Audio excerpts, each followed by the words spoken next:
billahi wa Rasulullah sallallahu alaihi wasallam ila yaumil qiyamah. Asyhadu an la ilaha illallah wa asyhadu anna Muhammadan abduhu wa rasuluhu amma ba'du. Kepada beliau Bapak Dr. Haji Iwan Junaidi, Ketua Dikdasmen yang saya hormati. Ini tadi masalah kaos sedikit saya ceritakan Pak Iwan. Mana Mas? Coach Dinar mana? Tadi saya berangkat itu pakai baju batik Muhammadiyah. Saya berangkat sejak kemarin sore, mampir di Salatiga, sampai jalan bersama Coach Dinar. Pak Dodo, pelatihan hari ini apain? Tujuannya pokoknya membongkar cara berpikir kepala sekolah biar sekolahnya maju. Nah gitu, ganti kaos Pak Dodo. Wah ya, saya manut sutradara ya. Saya kira penting ya untuk memecah kebekuan bahwa apa ya, kita jangan hanya berpikir linear. Ketika kita berpikir linear, saat ini kita ketinggal, sampai kapanpun akan ketinggal. Coba berpikir yang berbeda.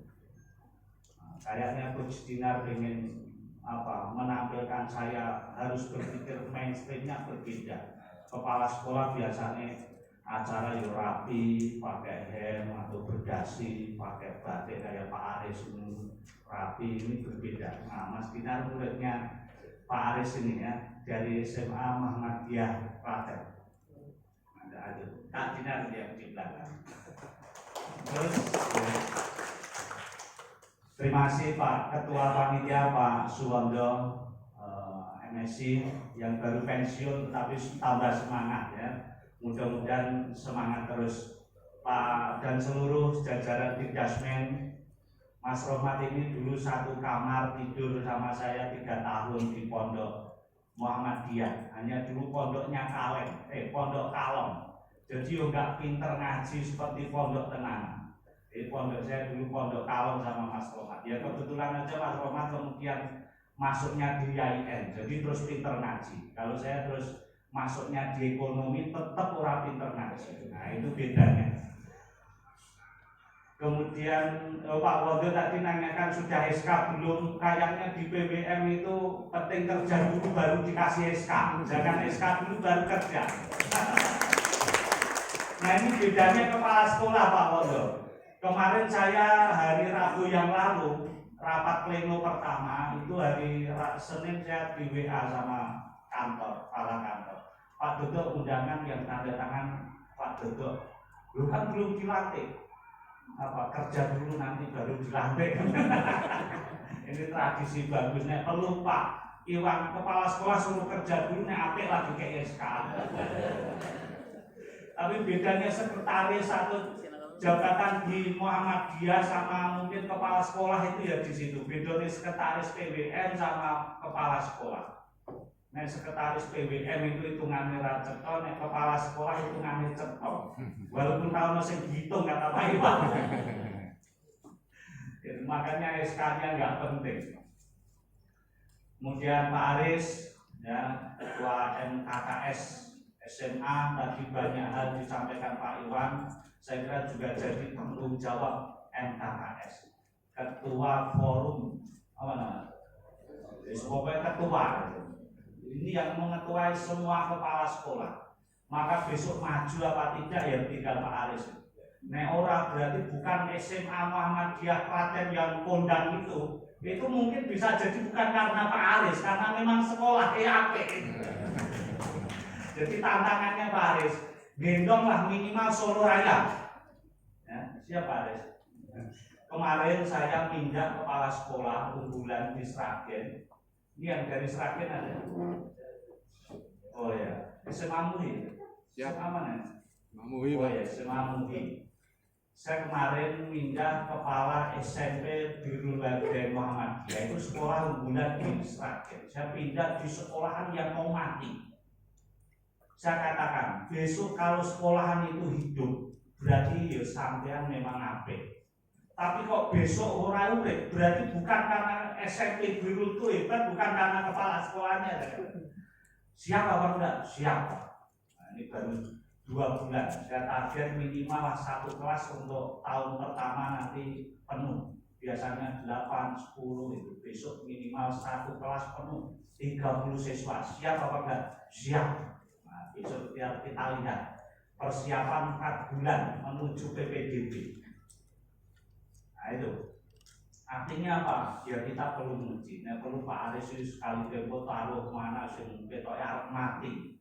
Pak Aris ini duwe tongkat Musa apa tidak? Nah, gitu.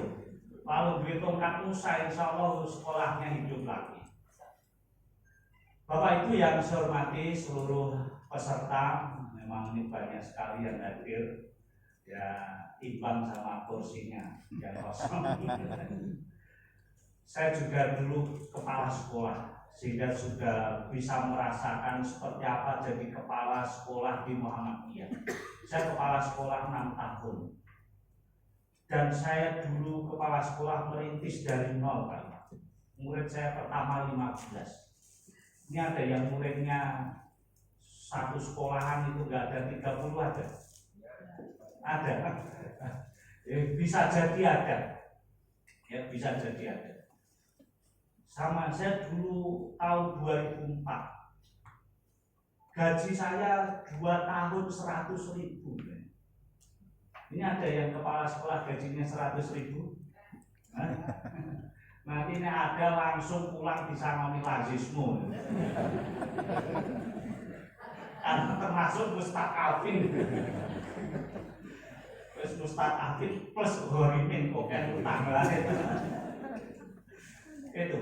Tetapi saya tidak beralasan karena saya gajinya 100 kemudian kerja asal-asalan. Saya berusaha kerja semaksimal mungkin saya tunjukkan. Alhamdulillah tahun berikutnya naik 1 kelas penuh, tahun berikutnya naik 2 kelas. Sampai tahun ke-6 saya komitmen. Kalau sekolahan kita itu hanya begini-begini, mesti kita tidak akan pernah dilirik oleh sekolah-sekolah yang sudah teliti lebih awal. Kita harus ekstrim. Makanya saya tekan kontrak. Kita harus juara 1 ujian nasional tadi. Kalau enggak saya keluar dari sekolah ini. Berarti saya tidak layak jadi guru profesional. Saya angkatan pertama guru profesional. Nah, nanti ceritanya teknis kita ceritakan. Saya kebetulan ada materi nanti bagaimana bisa melejit. Alhamdulillah itu setelah diumumkan ujian nasional tidak juara 1 atau 3 besar. Kalau nggak salah 5 besar, murid 15 angkatan pertama. Ya, akhirnya murid saya lulus, saya ikut lulus dari sekolah. Nah, dan sekarang sekolah itu alhamdulillah muridnya ribuan. Paralel 8 kali 6 berapa itu? Kali 28. Pokoknya 1000 mesti lebih. Ya. Artinya apa? Perlu kita berpikir yang berbeda. Nah, apalagi Bapak Ibu, ini saya baru menggodok apa kira-kira KPI, Key Performance Indicator, indikator kinerja Dikdasmen ke depan itu bagus, itu ukurannya apa? Saya baru menyusun semua majelis lembaga, saya buatkan KPI biar kita itu tiap bulan bisa evaluasi dan tidak apa ya, udur-uduran itu apa? Udur-uduran. Artinya dengan angka yang jelas KPI-nya. Harapan saya nanti ketua Dikdasmen membreakdown KPI itu ke tiap kepala sekolah, ke tiap ketua Dikdasmen daerah, dengan angka yang jelas terukur. Karena apa? Setiap sesuatu yang tidak bisa diukur maka tidak bisa dievaluasi. Jadi kepala sekolah ini apa bagus apa tidak itu harus ada ukurannya dengan angka. Kalau tidak bisa diukur dengan angka, mending tidak dijadikan target. Maka harus ada angka. Maka ini saya baru semua majelis lembaga saya buatkan KPI dengan ukuran angka, sehingga apa? Tidak debat tebel lagi. Tiap bulan, tiap tahun tinggal laporan aja dari angka sekian sudah tercapai berapa. Jelas. Nah, itu berkaitan nanti menjadi KPI kita. Salah satunya, mungkin ini saya bocori walaupun belum final. Saya berharap sekolah ini kita pecah dua. Yang sudah unggul, Bapak Ibu, nanti menjadi sekolah memang ICT. Minimal setiap kabupaten Pak Iwan punya kelas ICT, International Class Program. Satu jenjang satu. Yang bawah, kan kita juga punya sekolahan yang bawah juga. Minimal lah mandiri secara keuangan. Ya layak lah untuk hidup.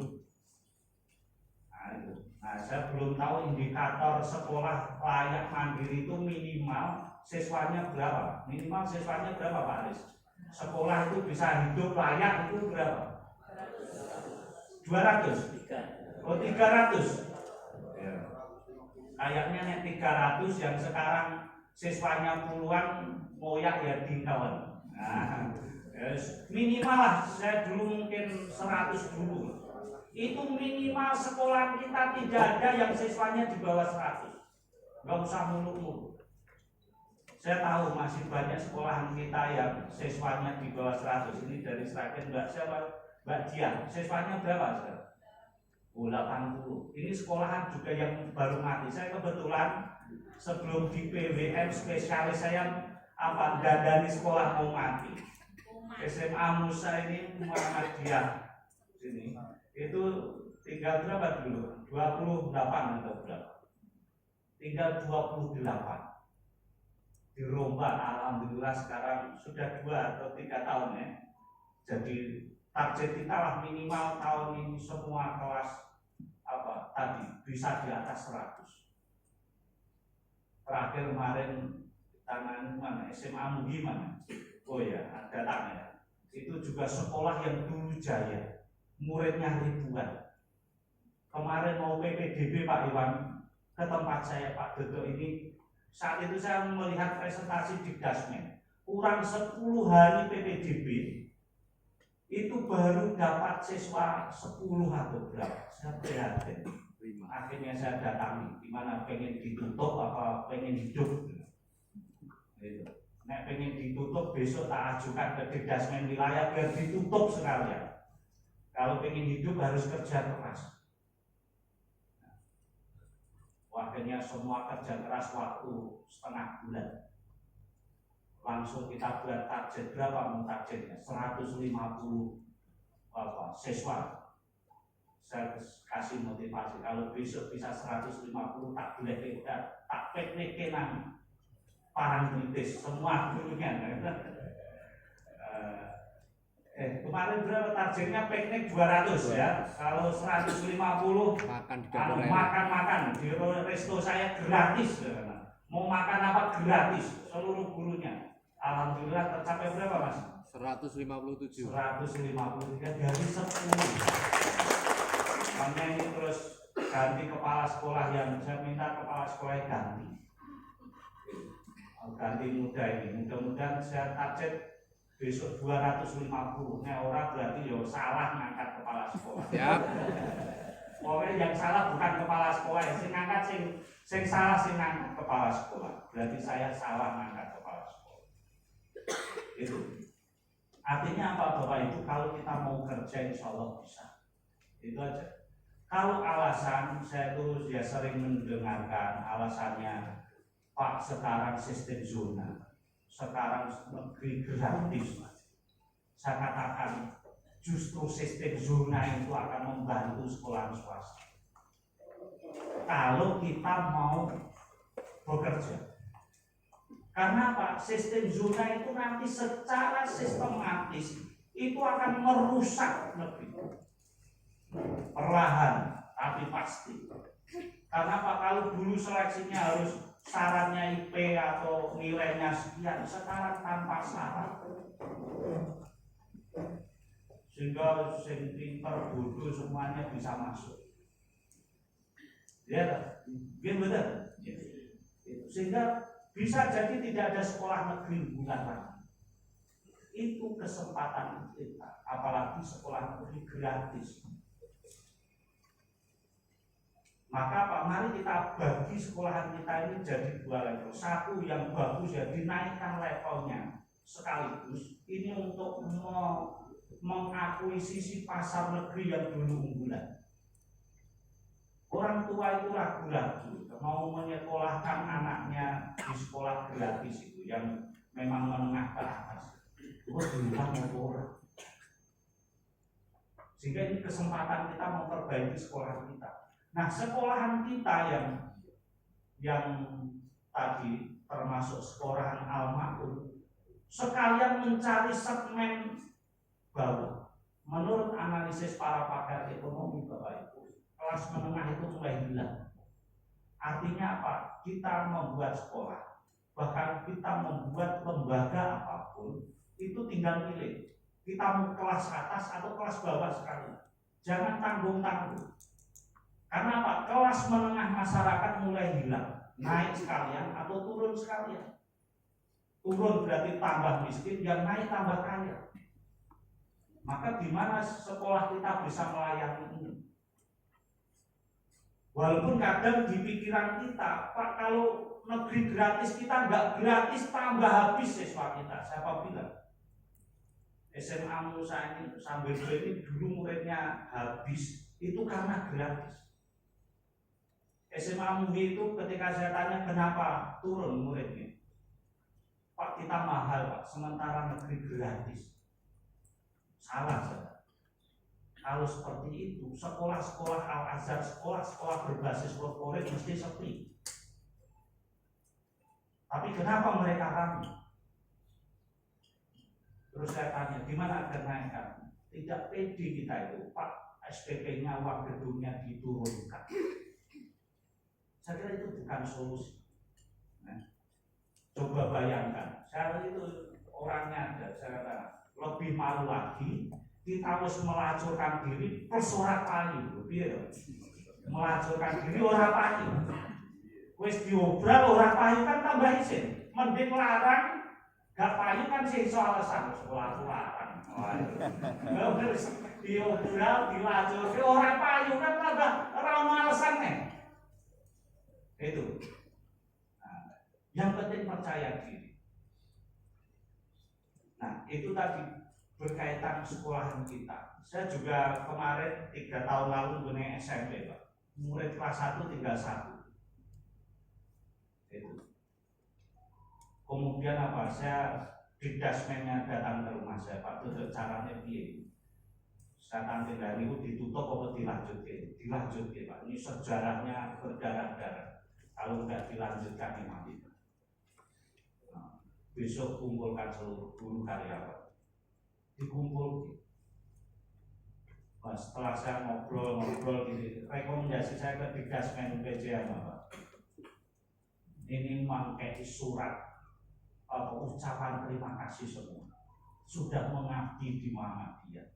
15 gurunya, guru karyawan dikasih surat ucapan terima kasih oleh Digasmen PJN.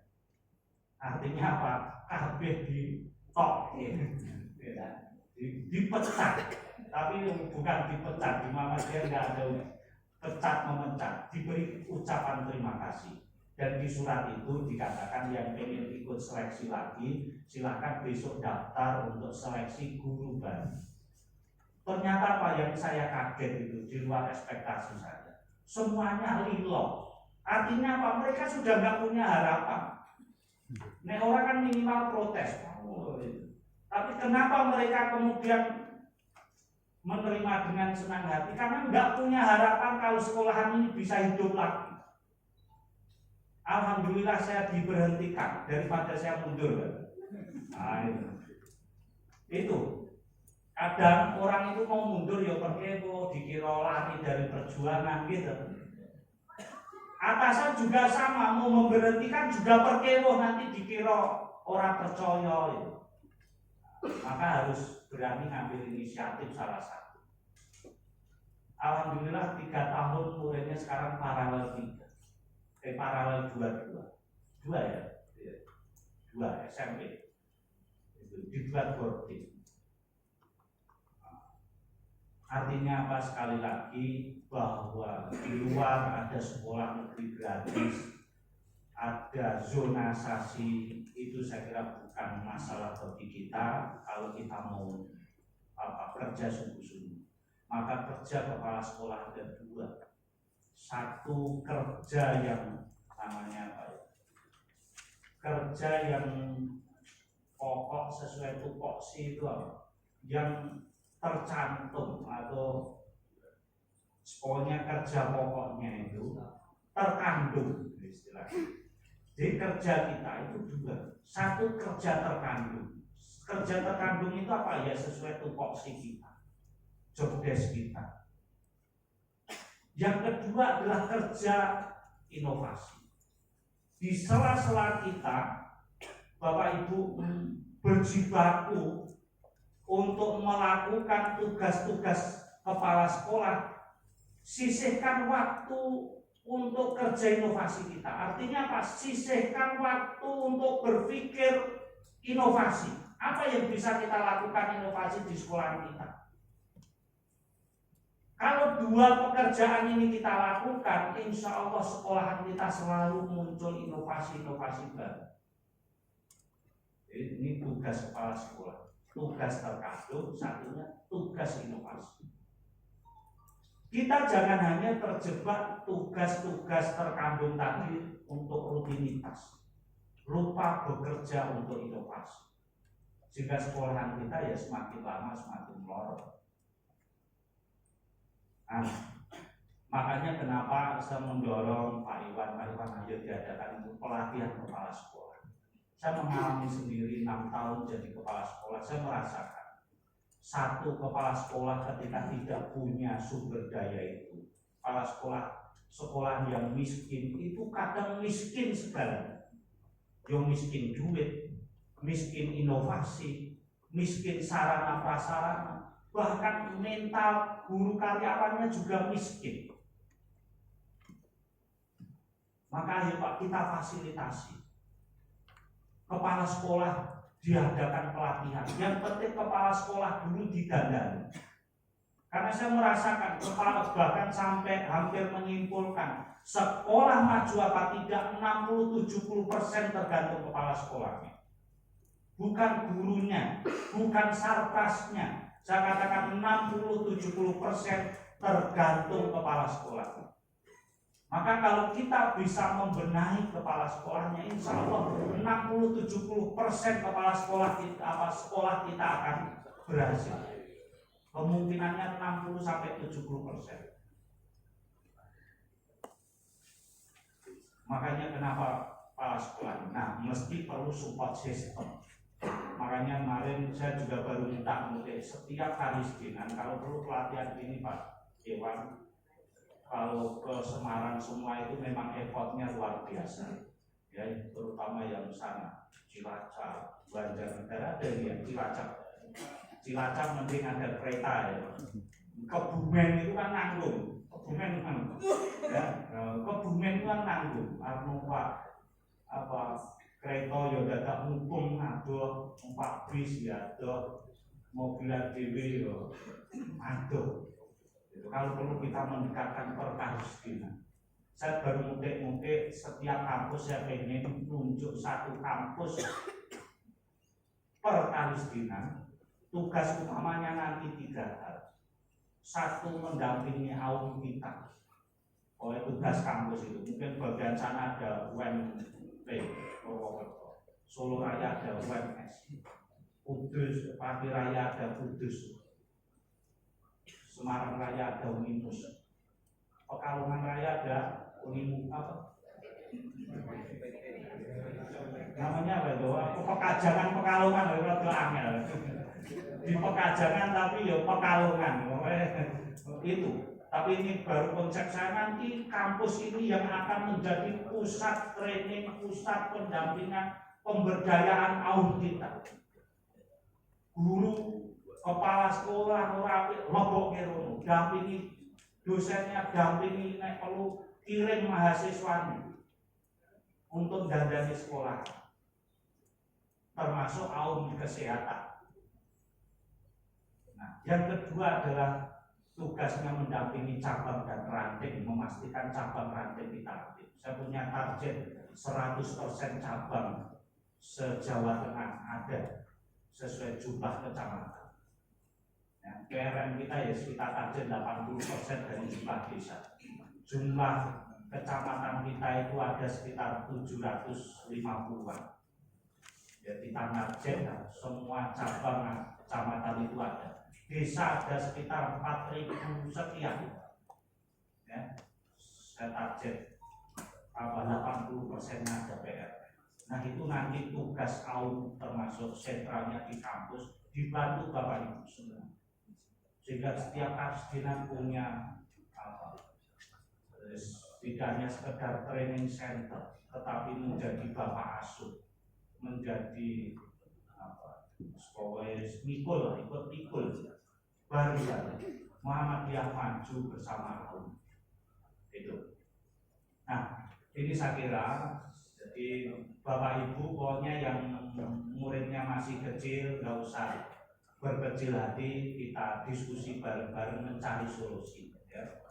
Apalagi ini akan dikeluarkan 1 juta jurus sukses PPDB minimal lah mbaknya ini Pak, nanti netes 10% saja dari 1 juta jurus itu 10%-nya berapa itu? 100 ya. 100 siswa rata-rata se-Jawa Tengah itu saja sudah tadi 140 SMA, berarti 14.000 siswa baru. Ini hanya 10% dari 1 juta jurus, 10%. Saya tanya siswa kita berapa SMA, sekitar 30.000 ya, 30.000 ke SMA. Coba kita naikkan pelan, kita diskusikan. Monggo saya juga senang diskusi bagaimana menghidupkan sekolah-sekolah kita, sehingga sekolah-sekolah kita betul-betul sesuai tagline goal Muktamar 48 adalah Muhammadiyah unggul berkemajuan, dan itulah jadi goal Jawa Tengah, Muhammadiyah unggul berkemajuan. Nah kita awali dari 3 pilar utama di Muhammadiyah yang dirintis oleh Kiai Dahlan sejak dulu. 1 adalah sektor pendidikan, 2 sektor kesehatan, yang ketiga sektor sosial, filantropi. Di sini adalah siswa. 3 inilah Bapak Ibu menjadi 3 pilar utama Muhammadiyah. Dan salah satu pilarnya ada di Bapak Ibu semua, yaitu pendidikan. Dan inilah sekali lagi pendidikan ini menjadi, kalau peso itu menjadi bagian tajamnya Muhammadiyah. Kalau kita di bagian tajam kita, di bagian keunggulan kita pun kita kalah, apalagi yang mau dibanggakan oleh Muhammadiyah. Maka kita asah betul peso kita, bagian tajam ini betul-betul kita unggul. Bagian lemah kita kepepet mungkin ngaji ora sregep, ora pinter ngaji itu. Mungkin bagian lemahnya, yo tidak harus kita kejar mati-matian. Siapa tahu dengan kita mengurus pendidikan ini menjadi salah satu wasilah kita mengetuk pintunya surga nanti. Ya. Jadi kepepet kok posone yo ora pate apik, salate yo ra khusyuk, apa nih? Salat yo wajib tok, poso yo wajib tok. Pokoke sing minimalis, ngaji yo kadang sing blekak-blekuk itu. Mudah-mudahan dengan Bapak Ibu berkhidmat di dunia pendidikan, mendidik anak-anak dengan ikhlas, inilah jadi bekal kita mengetuk surganya Allah. Ya, amin. Dari saya sekian, mari kita buka pelatihan ini. Pelatihan apa ya? Kepala Sekolah SMA Aliyah Muhammadiyah Jawa Tengah dengan 1 juta cara sukses PPDB. Kita buka dengan membaca basmalah. Bismillahirrahmanirrahim. Sekian, mudah-mudahan bermanfaat. Nasrun minallah wa fathun qarib wa basyiril mu'minin. Assalamualaikum warahmatullahi wabarakatuh. Demikianlah pengarahan oleh pimpinan wilayah Acara selanjutnya yaitu doa yang akan dipimpin oleh Bapak Imam Suyono, Magister